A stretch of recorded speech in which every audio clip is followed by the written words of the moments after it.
These seats, now preserved in time, once represented segregation in America.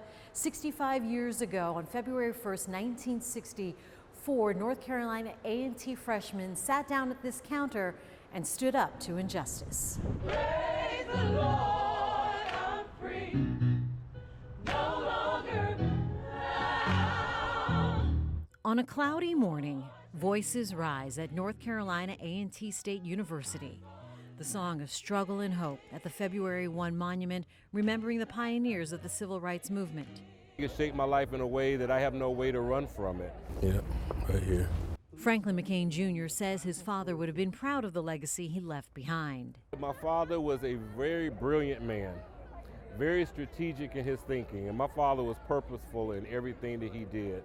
The simple act of 4 young men sitting at a lunch counter grew into hundreds, then thousands of supporters joining their cause of nonviolent protest.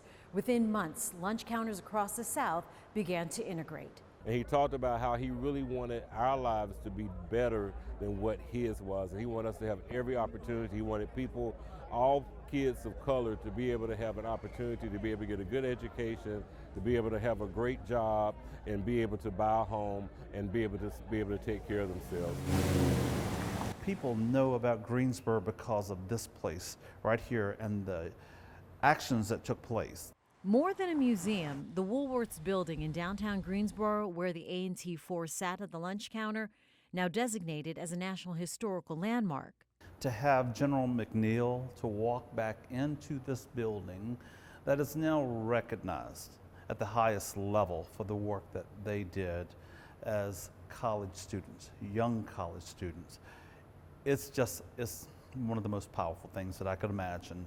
Because of his father's courage, Franklin McCain Jr. says he had opportunities beyond his father's imagination and wants to see it passed on for generations to come. I mean, it is ingrained in me to do what I can for my fellow man, to be helpful, to speak up when you see an injustice, you know, to sit down, stand up, shout from the mountaintop, whatever it takes. I have a responsibility to be a voice for the voiceless. And so I live by that creed. Praise the Lord, I'm free. In Greensboro, Jane Monreal, WCNC Charlotte.